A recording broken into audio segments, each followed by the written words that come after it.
అందరికీ నమస్కారం. Welcome to News Local. Thurpu Godavari జిల్లా కపిలేశ్వరం మండలం కోరుమిల్లి గ్రామంలో గల బసవరాజు చెరువు అభివృద్ధిపై మాజీ సర్పంచ్ సలాది వీరబాబు పీజీఆర్ఎస్ రాజమండ్రి జిల్లా కార్యాలయంలో ఇచ్చిన ఫిర్యాదుపై డివిజనల్ పంచాయతీ అధికారి ఎం నాగలత క్షేత్రస్థాయిలో చెరువును పరిశీలించారు. ఈ సందర్భంగా స్వర్ణ పంచాయతీ కార్యాలయంలో మీడియాతో మాట్లాడుతూ చెరువు అభివృద్ధికి పంచాయతీలో నిధులు కొరత ఉందన్నారు. ప్రస్తుతం కూలీలను పెట్టి చెరువులో గుర్రపు డెక్క తొలగిస్తామని డిఎల్పీఓ మీడియాకు తెలిపారు. అలాగే చెరువు గట్టుపై నివాసం ఉంటున్న మిగిలిన అక్రమదారుని త్వరలో తొలగించాలని కార్యదర్శిని ఆదేశించారు. ఈ కార్యక్రమంలో EOP R DBV Prasad Babu, Swarna panchayat కార్యదర్శి RSV Kameswara Rao, digital assistant Gopichand, panchayat సిబ్బంది తదితరులు పాల్గొన్నారు.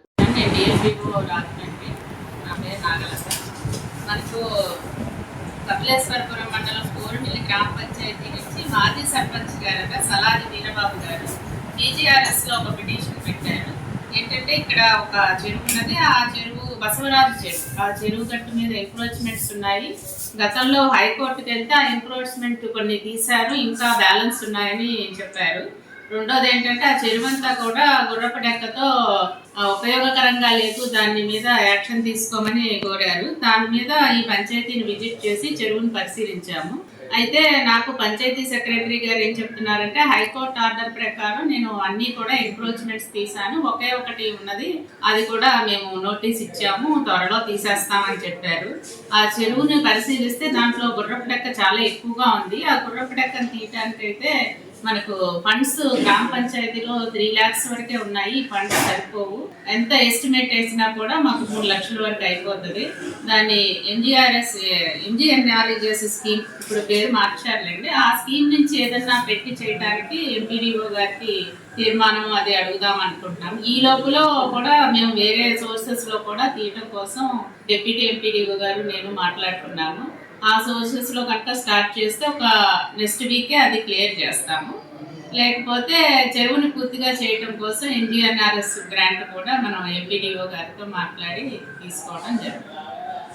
ఇది వరకు మనకు చెరువులన్నీ కూడా కొన్ని మంచినీటి చెరువులు, కొన్ని పశువుల చెరువులు, కొన్ని గజకుల చెరువులు అట్లా ఉండేవి.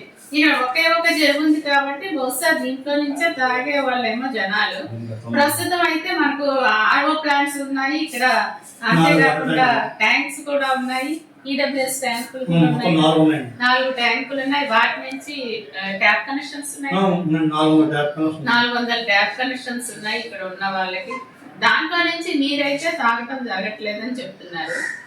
దాన్ని కేవలం మన ఫిషరీస్ వాళ్ళకి చేపలు లీజుకి ఇస్తే కనుక చెరువు శుభ్రపడద్ది. ఇక్కడ నుంచే పై అధికారులు తెలియజేస్తే అక్కడికే ఫుల్ స్టాప్ అవుతుంది. కాలువ గట్లు గానీ ఎక్కడా కూడా ఏమీ కన్స్ట్రక్షన్స్ ఉండకూడదు సుప్రీంకోర్టు జడ్జిమెంట్ ఉంది. ఆ జడ్జిమెంట్ ప్రకారం ఒక్కసారి పిల్లర్ వేసిన వెంటనే మనం ఆపగలగాలి. వాడు పెద్ద కన్స్ట్రక్షన్ బిల్డింగ్ కట్టే వరకు మనం చూస్తా ఉంటే అంత బిల్డింగ్ మనం పడగొట్టడానికి వచ్చే లోపల వాళ్ళు కోర్టుకి వెళ్ళి కోర్టు ఆర్డర్ వచ్చి ఇవన్నీ డిలే టైమింగ్స్ అయిపోతున్నాయి. అది మరి పంచాయతీ సెక్రటరీ డ్యూటీ. అది ఆడి కట్టాడు, నేను ఎందుకు కట్టలేదు స్టార్టింగ్ లోనే